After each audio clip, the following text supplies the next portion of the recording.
तो अब question number 38 हम सॉल्व कर रहे हैं, geometrical optics, concepts of physics, chapter 18। यह है question number 38। A spherical surface of radius 30 centimeters separates two transparent media A and B with refractive indices 1.33 and 1.48 respectively. The medium A is on the convex side of the surface. Where should a point object be placed in medium A so that the paraxial rays become parallel after refraction at the surface? तो एक spherical surface दी हुई है जिसकी radius of curvature है 30 centimetre,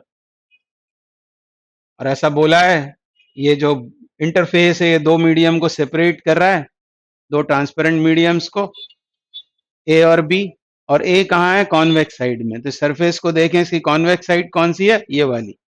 इधर है ये convex side और ये है कॉनकेव साइड। इधर से देखेंगे तो बल्जिंग इन सरफेस दिखाई देगी, इधर से देखने पर बल्जिंग आउट सरफेस है, मतलब ये ए है और ये है बी, और इनके रिफ्रैक्टिव इंडाइसेस दिए हुए हैं। ए का रिफ्रैक्टिव इंडेक्स दिया है 1.33, आप इसको 4/3 भी ले सकते हो, और बी का रिफ्रैक्टिव इंडेक्स दिया हुआ है 1.48। ये इंफॉर्मेशन दी है हमको, और ऐसा बोला है कि एक पॉइंट ऑब्जेक्ट को कहाँ रखें? मीडियम ए में, ताकि रेज पैरेलल हो जाएं रिफ्रैक्शन के बाद। मतलब ऐसा हम चाहते हैं। क्या चाह रहे हैं हम चाह रहे हैं कि रेज पैरेलल हो जाएं, उसके लिए ऑब्जेक्ट को कहाँ रखेंगे? तो ये है रिफ्रैक्टेड रेज, रिफ्रैक्शन के बाद एक रे ये और दूसरी रे ये ऐसी हो जाएं। और जो इंसिडेंट रेज हैं वो बोला हुआ है पैराएक्सियल हैं। पैराएक्सियल का मतलब क्या होता है? जो प्रिंसिपल एक्सिस से बहुत पास में होती हैं रेज, उनको कहते हैं पैराएक्सियल। हम मान लेते हैं कि ऑब्जेक्ट को यहाँ रखा है हमने, यहाँ कहीं ऑब्जेक्ट रखी हुई है, इससे एक तो ये रे होगी इंसिडेंट रे और दूसरी इंसिडेंट रे ये, और सी से इसको ज्वाइन कर दें तो ये क्या मिलेगा हमको? नॉर्मल। ये भी होगा नॉर्मल। तो क्या हो रहा है? ये रे ऐसी जा रही है, तो क्योंकि ये जा रही है किसी रेयरर से डेंसर मीडियम में, तो बेंड हो गई टूवर्ड्स नॉर्मल और पैरेलल जाने लगी। तो ऐसा हम चाहते हैं। इन अदर वर्ड्स हम चाहते हैं कि वी जो इमेज फॉर्म होगी वो कहाँ पर हो? वो हो इन्फिनिटी पर, क्योंकि ये दोनों इंसिडेंट रेज हैं, ये पैरेलल हो गई, और पैरेलल रेज कहाँ मीट करती हैं? इन्फिनिटी पर। यानी वी जो है वो हम चाहते हैं कि इनफाइनाइट हो जाए। उसके लिए इस ऑब्जेक्ट को कहाँ रखा गया होगा, और उसकी डिस्टेंस हमको बतानी है पोल से, मतलब हमको फाइंड करना है यू। इस क्वेश्चन को भी हम उसी से सॉल्व करेंगे। कौन किससे? रिफ्रैक्शन के इस फॉर्मूले से, μ2 माइनस μ1। तो मुझे तो हैबिट है पहले इसे लिखने की, और मैं सोचता हूं सबसे पहले कि μ2 यानी कौन? टकराने के बाद रे जिसमें जा रही है वो मीडियम, उसका रिफ्रैक्टिव इंडेक्स। तो यहाँ क्या हो जाएगा? यहाँ वो हो जाएगा 1.48।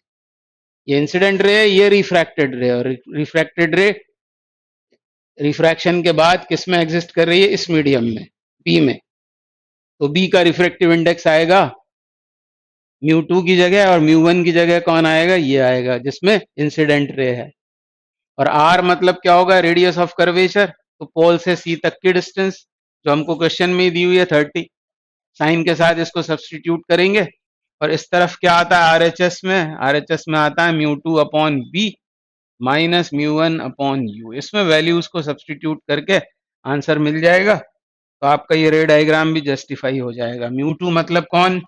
1.48, μ1 मतलब 1.33 upon R, radius of curvature is 30, या प्लस 30 या माइनस 30। तो इंसिडेंट रेज इस तरह ट्रेवल कर रही हैं, सब डिस्टेंसेस पोल से नापनी, हमको चाहिए पीसी। तो कैसा होगा वो? पॉजिटिव, यानी यहाँ आएगा 30 इज इक्वल टू 1.48 μ2। ऐसा लिखने से ये बात अच्छी हो जाती है कि यही पहले हमको लिखना है, 1.48 अपॉन वी, और वी क्या होगा? वी होगा इन्फिनिटी। ये रिक्वायरमेंट है क्वेश्चन की, इमेज कहाँ फॉर्म हो? इन्फिनिटी पर। तो ये इन्फिनिटी, फिर ये माइनस साइन, μ1 मतलब 1.33 अपॉन यू, यू हमको पता करना है, और अभी इसको साइन नहीं देंगे। इसमें भी ये जो यू, वी और आर है, इनको साइन के साथ सब्सटीट्यूट करते हैं according to the sign convention. तो अब ये टर्म तो जीरो हो गया, तो इसकी तो बात नहीं करें, 1.48 माइनस 1.33 ये 0.15 होगा, 0.15 अपॉन 30 इस तरफ और इस तरफ माइनस, अब 1.33 को 4/3 लिख लेते हैं तो थोड़ा कैलकुलेशन आसान हो जाएगा। बस अब इसको सॉल्व करना है, डेसिमल हटाओगे तो 2 जीरोस नीचे आएंगे, 2 जीरोस नीचे आएंगे और ये 15 से ये 200 बार कैंसिल आउट हो जाएगा। और हमको चाहिए u, तो u को ले गया मैं LHS में, 200 का इधर मल्टीप्लाई कर दिया तो माइनस तो आ ही रहा है, 800 अपॉन 3 सेंटीमीटर, ये इसका आंसर हो जाएगा। अब माइनस क्या बता रहा है कि ऑब्जेक्ट को इधर रखा हुआ है, मतलब ये डिस्टेंस आई है माइनस, तो डायरेक्शन का है 800/3, यह 30 और इमेज बन रहा है इन्फिनिटी पर। हाल फिलहाल आंसर हो गया -800/3।